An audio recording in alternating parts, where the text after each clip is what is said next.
പ്രതീക്ഷയോട് കാത്തിരിക്കുന്ന ദൃശ്യം മെയ് 21-ാം തീയതി സ്ക്രീനിൽ തെളിയാണ്. അതിന് ഞങ്ങളുടെ എല്ലാവരുടെയും ഹൃദയം നിറഞ്ഞ ആശംസകൾ ആദ്യം അർപ്പിച്ചു എന്ന് നമ്മൾ തുടങ്ങാം.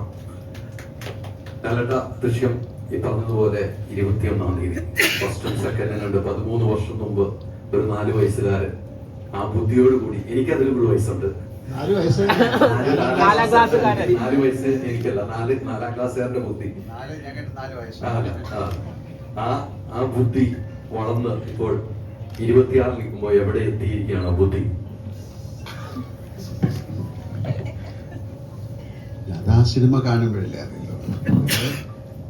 അങ്ങനെ ഒരു വലിയ ബുദ്ധിമാനൊന്നും ആയിട്ട് ഞാൻ കണക്കാക്കുന്നില്ല. അതൊരു സർവൈവലിന്റെ പ്രോബ്ലമാണ്. അയാൾക്ക് അയാളുടെ കുടുംബത്തെ രക്ഷിക്കാൻ വേണ്ടി നമ്മൾ ആദ്യത്തെ സിനിമയിൽ തന്നെ പറയുന്നുണ്ട്, ഞാൻ ഏതറ്റവും വരെ പോകും. ഇത് മലയാളികൾ മാത്രമല്ല, ഒരുപാട് മലയാളം അറിഞ്ഞുകൂടാത്ത ആൾക്കാരൊക്കെ ഈ സിനിമയ്ക്ക് വേണ്ടി കാത്തിരിക്കുകയാണ്. നമ്മൾ പല ഭാഗത്തും സഞ്ചരിക്കുമ്പോഴൊക്കെ, കാര്യം ഇത് ദൃശ്യം ഹിന്ദിയിൽ കണ്ട ആൾക്കാരുണ്ട്, തെലുങ്കിൽ കണ്ട ആൾക്കാരുണ്ട്. അവരൊക്കെ ദൃശ്യം 3 കാണാൻ വേണ്ടി കാത്തിരിക്കുകയാണ്. അവർക്കറിയണം ജോർജ് കുട്ടിക്ക്, അവരുടെ ഫാമിലിക്ക്, അല്ലെങ്കിൽ ഗീതാ പ്രഭാകറിന് അവരുടെ ഫാമിലിക്ക് എന്ത് സംഭവിച്ചു, അവർക്ക് നീതി കിട്ടിയോ, അല്ലെങ്കിൽ ആരാണ് ജയിക്കുന്നത് തോന്നുന്നത്. 4-ാം ക്ലാസ്സുകാരൻ്റെ ബുദ്ധി എന്ന് പറയുന്നത് അതൊരു 1-ലും 2-ലും നിങ്ങൾ കണ്ടു. 3-ൽ അയാൾ എങ്ങനെയാണെന്നുള്ളത് ഇപ്പം പറയാൻ പറ്റില്ല. അത് കാര്യം അത് എന്തായാലും അതിനൊരു കൾമിനേഷൻ എന്ന് പറയാം. അതിനൊരു എല്ലാവർക്കും ഉള്ളതുപോലെ ഒരു ഭയത്തോടെ ജീവിക്കുന്ന ഒരാളാണ് ജോർജ് കുട്ടി. നമ്മൾ ആ ട്രെയിലറിലൊക്കെ അത് പറയുന്നുണ്ട്, എനിക്ക് ഭയമാണ്, എൻ്റെ പുറകിൽ ഒരുപാട് ആൾക്കാരുണ്ട്. അപ്പം ആ ഭയത്തോടെ ജീവിക്കുന്ന ഒരാൾക്ക് എങ്ങനെയെങ്കിലും അത് സ്റ്റോപ്പ് ചെയ്യണമെന്ന് ഭയങ്കര ആഗ്രഹം ഉണ്ടാവും. ഈ 13 വർഷം കൊണ്ട് കുട്ടികൾ 13 വയസ്സ് കൂടിയിരിക്കുന്നില്ലേ, 13. അപ്പോൾ അവർ ഒരുപാട് ചോദ്യങ്ങൾ അവർ ചോദിച്ചു തുടങ്ങി. അതിനൊക്കെ ഇയാൾ ആൻസർ ചെയ്യണം. പിന്നെ ഒരു ക്രൈം ഞാൻ ഇതിനെക്കുറിച്ച് പറയുന്നില്ല, എത്രയോ കാര്യങ്ങൾ 10-20 വർഷമൊക്കെ കഴിഞ്ഞിട്ട് തെളിയിക്കപ്പെട്ടിട്ടുണ്ട്. അപ്പം അതിൻ്റെ ഒരു പേടിയിൽ ജീവിക്കുന്ന ഒരാളാണ് അയാൾ. അതിനെ എങ്ങനെ കാണുന്നു, അതിനെ എങ്ങനെ അതിൽ പ്രതികരിക്കുന്നു എന്നുള്ളതാണ് ദൃശ്യം 3. എന്തായാലും അതൊരു മോശം സിനിമയാകാൻ സാധ്യതയില്ല, കാര്യം അങ്ങനെ ഒരു സിനിമ ഉണ്ടാക്കാൻ പറ്റില്ല. അതുകൊണ്ട് അതിനെ കൂടുതൽ കാര്യങ്ങൾ പറയാനായിട്ട് ജിത്തുൻ്റെ കൊടുക്കാം. അല്ല, ഇതിനകത്ത് അഭിനയിച്ച ആളല്ലേ, നിങ്ങൾ അവിടെ പോയിരിക്കണേ. പുള്ളിക്കറിയാൻ കണ്ടോ ക്ലൈമാക്സ്? പുള്ളിയോട് ചോദിച്ചാൽ ഇതിനകത്ത് അഭിനയിച്ചിട്ടുണ്ട്. ഏറ്റവും പ്രധാനപ്പെട്ട ഒരു കാര്യം പറഞ്ഞു കൊടുക്കുന്നത്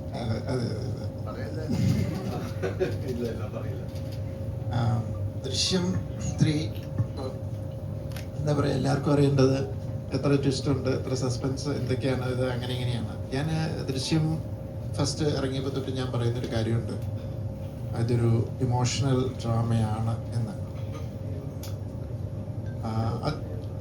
അതിൻ്റെ കാരണം 2 ഫാമിലിയിൽ 2 അമ്മമാരുടെ ഇമോഷൻ, 2 അച്ഛന്മാരുടെ ഇമോഷൻ, പിന്നെ കുട്ടികളുടെ ട്രോമ, ഇമോഷൻ, അതാണ് ശരിക്കും ഈ സിനിമയെ പ്രതിപാദിക്കുന്ന മേജർ വിഷയം.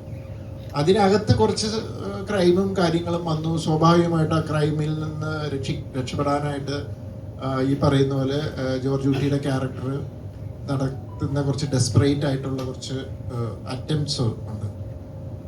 അത് അതിൻ്റെ കഥാഗതിയിൽ നിങ്ങളെ ചില സ്ഥലങ്ങളിൽ ഭയങ്കരമായിട്ടും സർപ്രൈസ് ചെയ്യിച്ചിട്ടുണ്ട്. അതുപോലെ പോലീസിൻ്റെ ഭാഗത്തു നിന്നും ഉള്ള ചില കാര്യങ്ങൾ. അപ്പോൾ നിങ്ങളത് ആ ട്വിസ്റ്റ് എന്നൊക്കെ പറഞ്ഞാൽ സിനിമയുടെ ഒരു കോർ എലമെൻറ്റിൽ നിന്ന് പോയ ഒരു ഫീലിംഗ് എനിക്ക് ഭയങ്കരമായിട്ടുണ്ട്.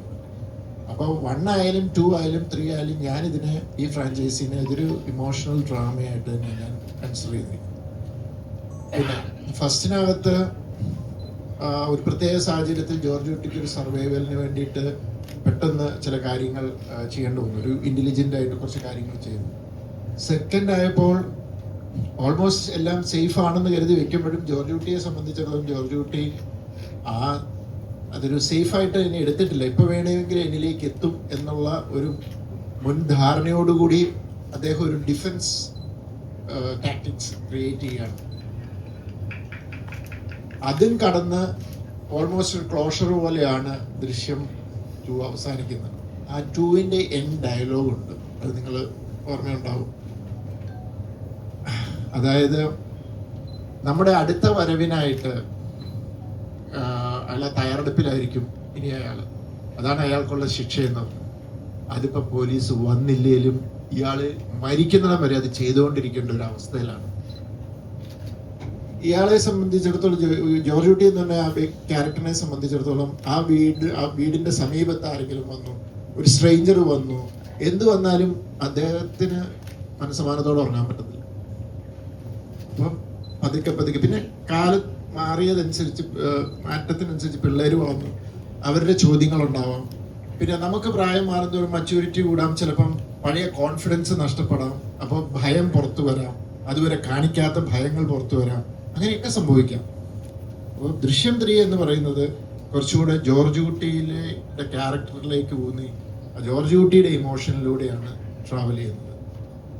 അപ്പോൾ ദൃശ്യം 3യെ കുറിച്ച് എനിക്ക് പറയാനുള്ളത് ഇതാണ്.